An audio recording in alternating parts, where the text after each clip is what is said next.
एक बार भगवान विष्णु जी शेषनाग पर बैठे हुए बोर हो गए और उन्होंने धरती पर घूमने का विचार मन में किया। वैसे भी कई साल बीत गए थे धरती पर आए और वह अपनी यात्रा की तैयारी में लग गए। स्वामी को तैयार होता देखकर लक्ष्मी माँ ने पूछा, आज सुबह सुबह कहाँ जाने की तैयारी हो रही है? विष्णु जी ने कहा, लक्ष्मी, मैं धरती लोक पर घूमने जा रहा हूँ। कुछ सोचकर लक्ष्मी माँ ने कहा, हे देव, क्या मैं भी आपके साथ चल सकती हूँ? भगवान विष्णु ने 2 पल सोचा और फिर कहा, एक शर्त पर। तुम मेरे साथ चल सकती हो। तुम धरती पर पहुंचकर उत्तर दिशा की ओर बिल्कुल मत देखना। इसके साथ ही माता लक्ष्मी ने हाँ कह के अपनी मनवा ली और सुबह सुबह माँ लक्ष्मी और भगवान विष्णु धरती पर चले गए। अभी सूर्य देवता निकल रहे थे। रात बरसात हो हटी थी। चारों ओर हरियाली ही हरियाली थी। उस समय चारों ओर बहुत शांति थी और धरती बहुत सुंदर दिख रही थी और माँ लक्ष्मी मंत्रमुग्ध होकर धरती को देख रही थी और भूल गई कि पति को क्या वचन देकर आई है और चारों ओर देखती हुई कब उत्तर दिशा की ओर देखने लगी, पता ही नहीं चला। उत्तर दिशा में माँ लक्ष्मी को एक बहुत ही सुंदर बगीचा नजर आया और उस तरह से भीनी भीनी खुशबू आ रही थी और बहुत ही सुंदर फूल खिले थे। यह एक फूलों का खेत था और माँ लक्ष्मी बिना सोचे समझे उस खेत में गई और एक सुंदर सा फूल तोड़ लाई।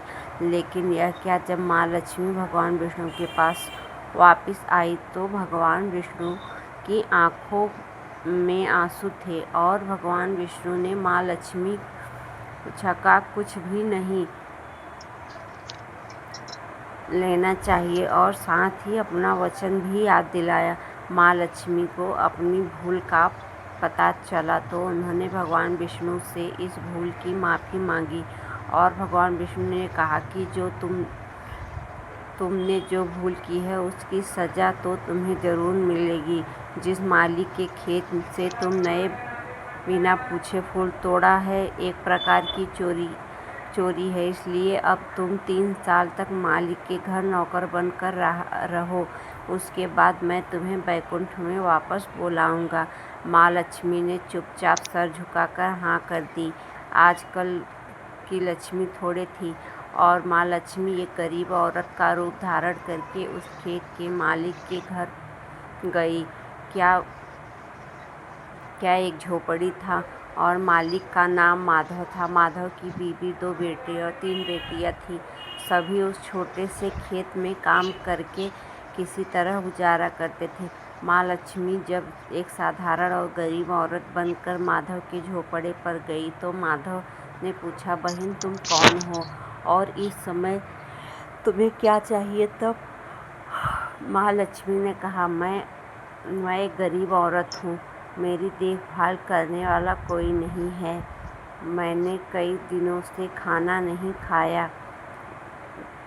मुझे कोई भी काम दे दो, साथ में मैं तुम्हारे घर का काम भी कर दिया करूँगी। बस मुझे अपने घर में एक कोने में आसरा दे दो। माधव बहुत ही अच्छे दिल का मालिक था।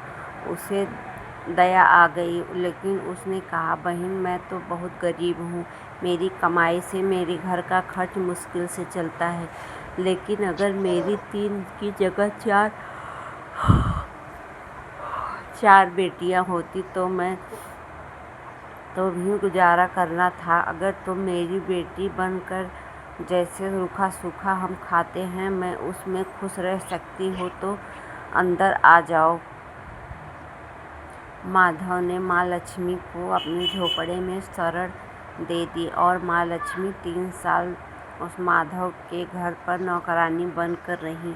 जिस दिन माँ लक्ष्मी माधव के घर आई उससे दूसरे दिन ही माधव को इतनी आमदनी हुई फूलों से भी शाम को एक गाय खरीद ली। फिर धीरे धीरे माधव ने काफ़ी ज़मीन खरीद ली और सब ने अच्छे अच्छे कपड़े भी बनवा लिए और फिर एक बड़ा पक्का घर भी ले लिया।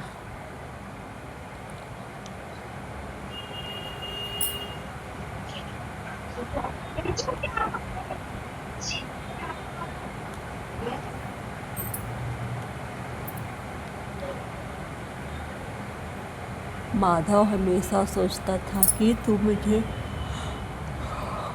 मुझे यह सब इस महिला के आने के बाद मिला है।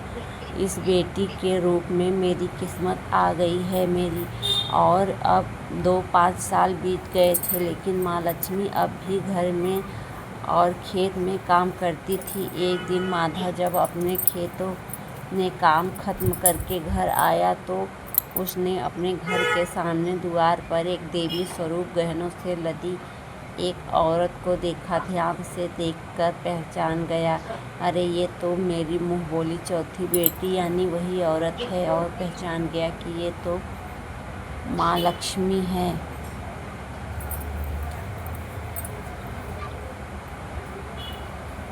अब तक माधव का पूरा परिवार बाहर आ चुका था और सब हैरान होकर माँ लक्ष्मी को देख रहे थे। माधव बोला, माँ हमें माफ़ कर दो, हमने तेरे से अनजाने में घर और खेत का काम करवाया है।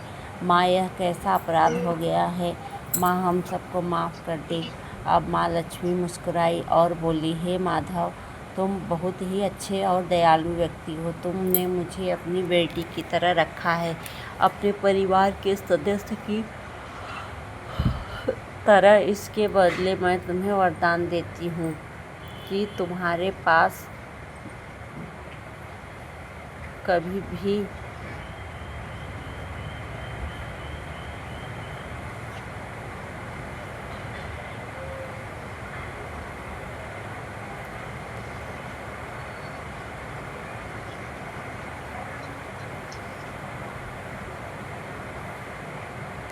खुशी और धन की कमी नहीं रहेगी। तुम्हें सारे सुख मिलेंगे जिसके तुम हकदार हो। और फिर माँ अपने स्वामी के द्वारा भेजे रथ में बैठकर बैकुंठ चली गई। राधे राधे दोस्तों, ये कहानी आपको कैसी लगी? आप पसंद आए तो वीडियो को लाइक, सब्सक्राइब और शेयर ज़रूर करना।